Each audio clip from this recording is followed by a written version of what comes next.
मी आदेश बांदेकर आपणा सगळ्यांचं मनापासून स्वागत करतो. आजच्या भागात आपण अर्पिता अमित पाटील या मौलीला भेटणार आहोत, या कुटुंबाला भेटणार आहोत. खालापूर परिसरामध्ये वालाची आणि भाताची शेती कशा पद्धतीने या करतात, ही पारंपरिक पद्धतीने करतात की अजून त्यात काही नवीन प्रयोग केलेला आहे, हे सारंच जाणून घेणार आहोत. चला बोलतं करूया या पाटील कुटुंबाला.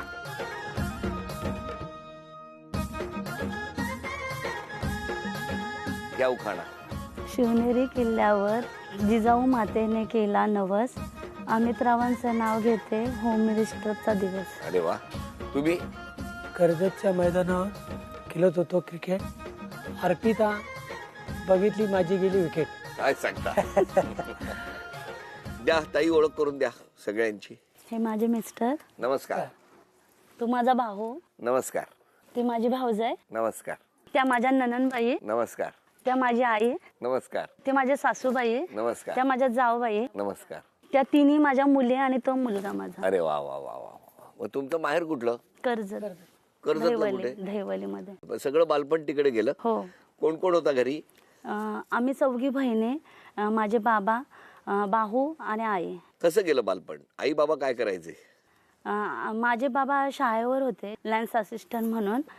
आई माझी जॉब करायची. आवळा सुपारी कंपनी आहे ना वैद्यांची, बरं, तिथे पॅकिंगला होती. म्हणजे तेच उत्पन्नाचं साधन. हो.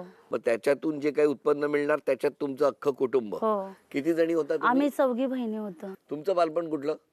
परखंदे. परखंदे. वावोशी. वावोशी. वावोशीच्या आतमध्ये परखंदे गाव. मग किती जण होता तुम्ही लहानपणी? मी एकटा आणि माझी ताई एक. आम्ही अच्छा, दोघं. दोघे. आणि आई बाबा काय करायचे? बाबा गाडी हाकलायचे मातीवर. मातीची गाडी? मातीची गाडी हाकलायचे आणि मी शाळेत जायचो. आई काय घरीच? आई घरीच. आई घरी. शेतीचं सगळं- काम वगैरे आई. मग तुमची शेती होती? हा, शेती आहे आमची. आहे. हा. मग लहानपणापासून शेती हो, करता? लहानपणापासून आहे शेती. कुठली शेती करायची लहानपणी? आम्ही भात आणि उन्हाळी वाल, मूग, चवळी. बरं बरं. मग आताही करता ना? हा, आताही करतो. त्यावेळी प्रमाण कमी होता, पण ज्या वेळेस लग्न झालं आमचा हा. त्यावेळेस मग इथे वाढत गेलं. हिनी एक एक म्हणजे आयडिया दिली त्याच्यामध्ये काय- कसं करायचं, काय करायचं. ह्या idea पहिला आम्ही देतात? नुसता वालच करायचो हा. आणि त्याच्यात 200-250 किलो नुसता वाल काढायचो. आता नंतर मग ही म्हटली नाही, आपण दोनदा पाणी दिला पाहिजे. आणि नंतर मग झालेल्या शेंगा आपण काढूया. तर हिला मी म्हणायचो नको. तेही म्हणायची नावं त्यात प्रॉफिट मिळेल. 10 किलो शेंगा कुठल्या आपण तर आपल्याला 1 किलो वाल मिळेल. 10 किलो विकल्या तर आपल्याला 120-150 रुपयाने आपला जवळजवळ 1000-1500 मिळतील. हिनी तो मग तो इन्कम तो आमचा वाढत गेला. हिनी त्याच्यात म्हणजे लग्नानंतर income हा, वाढला. लग्नानंतर. पण कशा आहे स्वभाव कसा आहे? स्वभाव कडक आहे. म्हणजे कसा वालासारखा आहे काय? स्वभाव आहे कडक. मला शिंग गोड लागते. हो का? एवढा कडक आहे स्वभाव? कडक पण आहे आणि मायालूपणा पण आहे. हो. बघा काय मला सांगा, तुमच्या येण्यानंतर त्यांचं असं म्हणणं आहे घरात खूप बदल झाला, उत्पन्नात वाढ झाली आणि तुम्ही वेगवेगळ्या आयडिया दिल्या असं ते म्हणतायत. तर काय ह्या सगळ्या कुठून सुचल्या तुम्हाला आयडिया? तसं तर माझं बाळपण आहे ते शहरामध्ये झालेलं आहे. आता शेतीविषयी तर मला माहितीच नव्हतं. ऑलरेडी कसं झालं, माझं लग्न म्हणजे माझं लव्ह मॅरेज झालेलं आहे. म्हणजे लव्ह विथ अरेंज केलं. हे कसं काय केलं पण ते आधी सांगा आता, आणि मग तुमच्या शेतीची आयडिया सांगा. कसं काय हो? माझ्या मामाचं मुलाचं लग्न होतं वरसाईमध्ये. हा, मग काय झालं तर लग्नाला गेलेलो आम्ही. तर हे पण तिथे आलेले. हा. म्हणजे माझी आत्या आहे. माझी आत्या, हिचा मामा पण वर्षाचा, माझी आत्या पण वर्षाची. मग तिकडे लग्नाला गेले होते तुम्ही? हा, मामाच्या मुलाचं लग्न. मामाच्या मुलाच्या लग्नाला मामाच्या गेले. मुलाचं मला पण निमंत्रण होता. बरं केलं मग मी तुम्हाला. हल्दीच्या दिवशी गेलो. तुम्ही हल्दीला गेले? आणि ही हल्दीला तिथे होती. म्हणजे असं हा, मग काय झालं? बघितलं हिला मी हल्दीच्या मांडवात? हल्दीच्या मांडवात. हा, चांगली ऍक्टिव्ह पण आहे. म्हणजे इकडे तिकडे म्हणजे चांगली व्यवस्थित वाटली मला. तर मी त्या माझ्या आत्याच्या नातवाला म्हटलं ही पोरगी आपल्याला योग्य वाटते. म्हणजे आपल्याला. तुम्ही काय लग्न ठरवायला गेलेला का? नाही, म्हणजे कसं त्यावेळेस लग्न करायचंच होतं. म्हणजे असं तो प्रेड होता. पण म्हटलं आपण विचारूया का आपल्याला आवडती मुलगी आहे म्हणून आपण बोला एक विचारू. तिथेच विचारलं? हा. तर ते कसं झालं तो किस्सा आहे. म्हणजे असं काय, ह्या 2 मावशीच्या मुली तिथं आलेल्या. हे तिचं लग्न जमलेलं आणि माझ्या मी आत्याच्या नातवाला म्हटलं की ही मुलगी बरी वाटते मला, आपण विचारू आपण त्यांच्या घरी वगैरे. असं चाललेलं माझं. तो बोलतो नाही तिचं लग्न जमलेलं. म्हणजे मला वाटलं हीच, पण जमलेलं तिच्या मावशीच्या मुलीचं. बरं. ज्योती, पेनची मावशी. तर तर नंतर मग परत एक 10 मिनिटं 15 मिनिटं गेली, हिने माझ्याकडे वाटतं पाहिलं वाटतं. तुम्ही बघितलं? हा, माझ्याकडे. का अरे तिचं लग्न नाही जमलं, मला वाटलं ती बोलला तिची बहीण. तर म्हटलं नाही तीच. तर म्हणते ना ती म्हणजे आहे, रिस्पेक्ट आहे तुला चांगला असं म्हटलं मग आता चल जाऊया.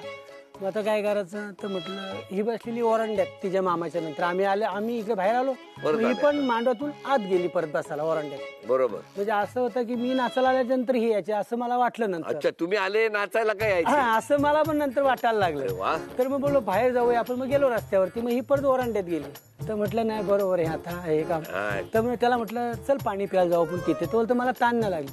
बोलो आधी एक तर तू चूक केलीस सांगून, पण आता तुला पाणी प्यायला लागेल. म्हणजे बरोबर आहे. आत्याच्या नातवाला म्हटलं मी. हा. तर बरं बोलते चल मी पिन पाणी.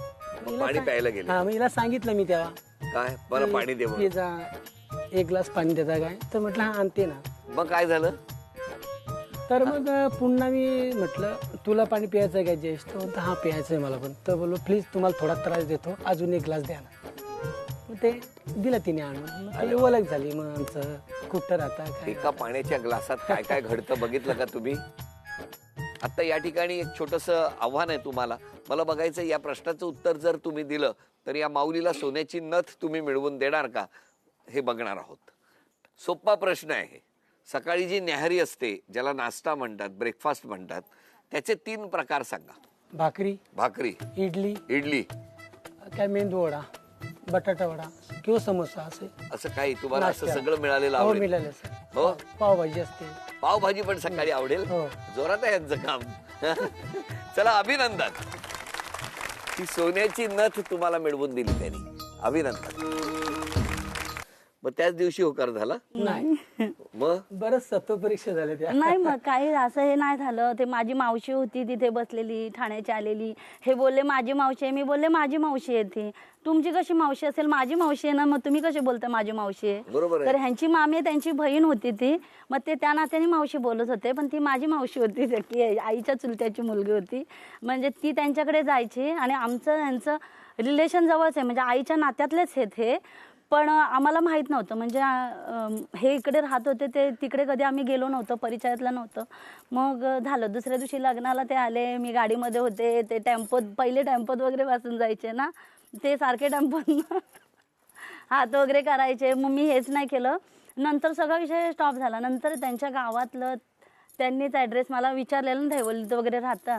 तर आमची एक लाडिवलीला चुलत नणंद आहे, ह्यांच्या मामाची मुलगी, त्यांच्याकडे गेलेले ते. आणि माझं नाव माहिती होतं ना ह्यांना, त्याला विचारलं. तो माझा वर्गमित्र, आम्ही एकत्र असायचो. तर ह्यांनी नाव सांगितल्यावर तो त्यांना बोलला का ती कडक आहे, तिच्या वाटेला नको जाऊ म्हणून.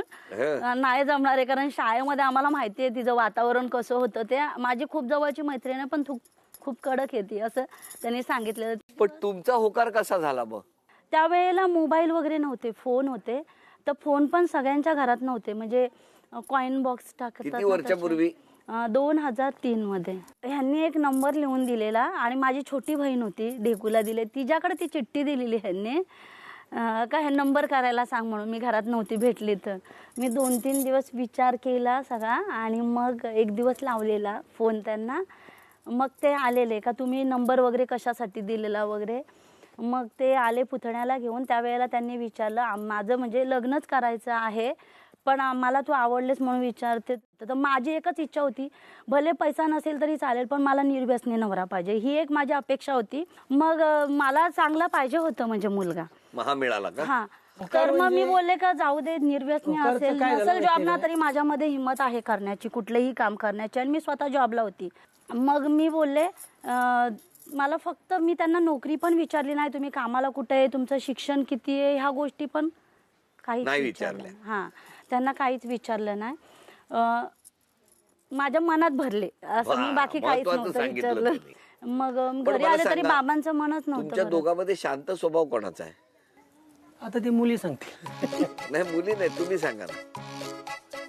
नाही सांगू शकत. नाही सांगू शकत. काय होईल? कोण शांत आहे? शांत दोघं पण नाही होत. दोघे पण नाही. दोघे पण समजदार आहोत आणि दोघे पण रागीट आहोत. काय सांगता काय? पण आता किती वर्ष झाली लग्नाला? आता 18 वर्ष. 18 वर्ष. मग केवढा मोठा काळ आहे, हो की नाही? 18 वर्षामध्ये त्यांचं तर म्हणणं आहे की बाबा शेतीमध्ये कायम तुम्ही त्यांना मदत केली, वेगळ्या वेगळ्या आयडिया दिल्या.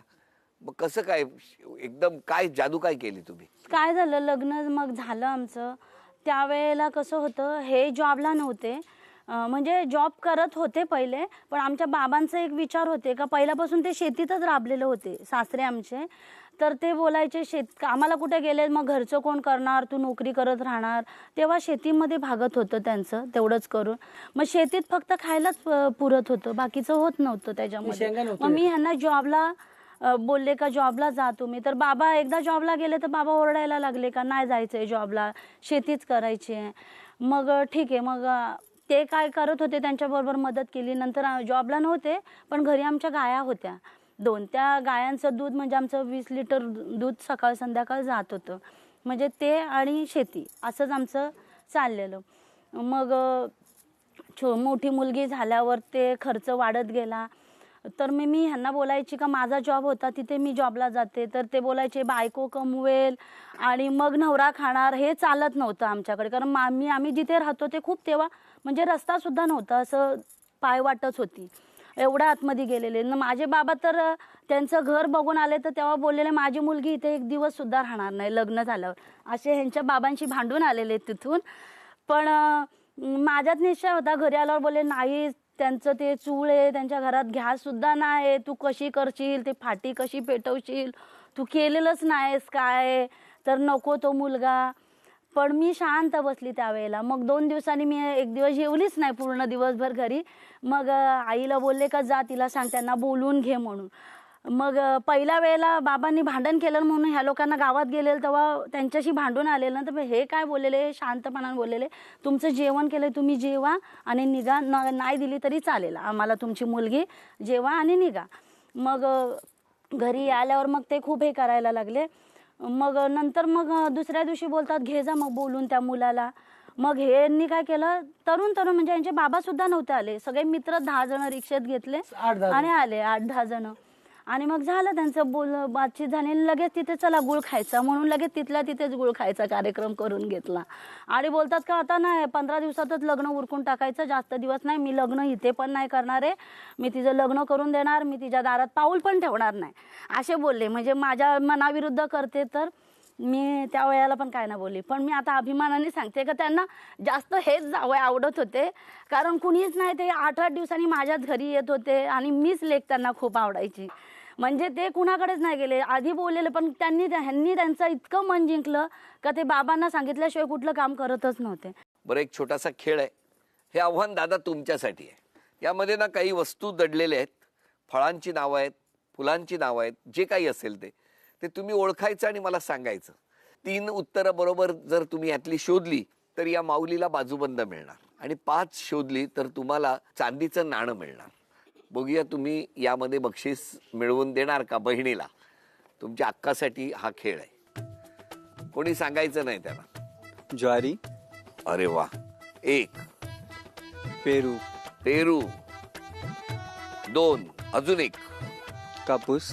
अरे वा, अभिनंदन. चला, पहिलं बक्षीस तर बहिणीला मिळवून दिलं. अजून 2. पापलेट. हा. बरं, माशाचे प्रकार लगेच शोधायला लागले. अजून 1. खजूर. अभिनंदन. झी मराठी कडून हा बाजूबंद तुम्हाला मिळवून दिला. अभिनंदन. भावाने बक्षीस दिलंय मिळवून. झी मराठी कडून चांदीचं नाणं मिळालं. अभिनंदन. पण मग आता दोघेच शेती करता की अजून मजूर पण घेता?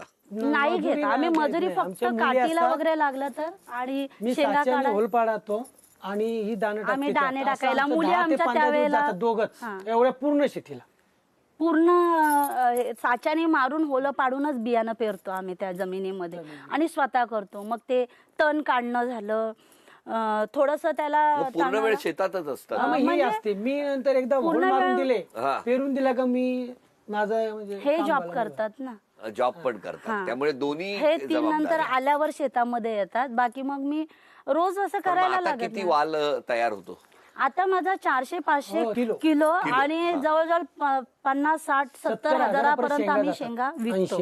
नंतर मटकी 100-1 किलो वालाच्या होते. शेंगा असतात हा त्या. शेंगा असतात. म्हणजे हिरव्या पोपटी असतात ते. पोपटीसाठी आमच्याकडे ना बरं, पोपटी बरं, स्पेशल मडका असतं. आणि आता पोपटी चालू लावतात. झाला आता 2-3 दिवसांनी आम्ही काढायची सुरुवात केली चला ना. मग आता पोपटीसाठी जाऊया. चालेल. मी तर स्वतः लोक अच्छा हो का. आता 150-200 रुपये किलोनी शेंगा संपतात. ह्यांची जमीन खूप होती, पण कसं आहे ना, त्यांना पैसा कमी पडला का मग दे सही करू त्यावर त्या जमिनी घालव असं. आणि पहिले अगदी 1400 रुपये 2700 रुपये एकरनी जमिनी घालवल्या. 30-35 एकरचे मालक बापरे. आमचे सासरे सासूबाई पण होत्या. पण थोडं कमी पडलं का मग ती जमीन विक असं करून ते चालत होतं. आता किती आहे जमीन? आपण आता आमच्याकडे म्हणजे एक 9 एकरची केस चालू आहे आणि 2.5 एकर जमीन आहे ते आम्ही लावतो. मग आता शेती करता तुम्ही? हा. आणि मग आम्ही शेती करत राहिलो तेव्हा वाल वगैरे ना असं 15-16 आदोल्या म्हणजे जवळजवळ 35-40 किलो बी पेरायचे ते लोक. मग ते पेरायचे त्यातनं पण किती ते 35-40 एकर बी निघून म्हणजे गडी लोक घेऊन ते पण. मग गड्याला अर्धे आणि आम्हाला अर्धे म्हणजे 5-6 आदोल्या एक्स्ट्रा मिळायचे. म्हणजे ते वर्षभर फक्त पोटापुरती पुरायचे. बरोबर. डाळ वर्षभर पोटापुरती पुरायची. मग कृषी अधिकारी एक दिवस आत्माचा कार्यक्रम आमच्याकडे लावलेला. तर त्यावेळेला मी प्रशिक्षणाला तिथे गेलेली. 5 दिवसाचा प्रोग्राम होता. बरं. तर मग त्या प्रोग्राममध्ये कृषी अधिकाऱ्यांनी सांगितलं असं SRT भात लागवड केल्यावर SRTचा पीक घेतल्यावर म्हणजे गादी वापे प्रकार तो. तर त्यांनी पहिले आपल्याकडे भोसले सर म्हणून होते, त्यांनी त्याचं मार्गदर्शन दिलेलं. तर तुम्ही असं करा तर त्याच्यामध्ये उत्पन्न चांगल्या प्रकारे येईल असं त्यांनी सांगितलं. आणि दाणा पण SRT मध्ये आम्ही सगुणा भाग लागवड तंत्र जे आहे ना नेरळला, तिथे तो साचा त्यांनी तयार केलेला आहे. तो साचा आम्ही घेऊन आलेलो आणि तो साचा एका वेळेला 20 होळं पडतात. म्हणजे एक दाणाच एका वेळेला पेरला जातो. म्हणजे जिथे आम्हाला 35-40 एकर बी लागायचं ते फक्त आता 5 ते 6 किलोच बियाणं लागतं आम्हाला पेरायला. त्याच्यामध्ये सगळी शेती होती. त्याच्यामध्येच पूर्ण. आणि तेव्हा ते एवढं जाड पेरायचं तर अशी काट्यासारखं असं ते वाल वगैरे यायचं. आणि आता कसं होतं तेव्हा अशा एक टाप्याला 4 शेंगा 8 शेंगा अशाच यायच्या. ह्याच्या व्यतिरिक्त जास्त येत नव्हतं. या गप्पा सुरू असताना आता या वालाविषयी अजून जाणून घेणार आहोत. पण आजचा भाग इथे संपत असताना या पाटील कुटुंबाला आपण पुढच्या भागात पुन्हा भेटणार आहोत. पण आत्ता या भागाची सांगता करत असताना आपण अमित पाटील यांचा सन्मान करणार आहोत झी मराठीकडून ही भेटवस्तू देऊन. अमितजी, झी मराठीकडून हा तुमचा सन्मान. तेव्हा आजचा भाग इथे संपतो आहे. पण या कुटुंबाला आपण पुन्हा भेटणार आहोत कारण पोपटीविषयी मला जाणून घ्यायचं आहे होम मिनिस्टरच्या पुढच्या भागात. नमस्कार.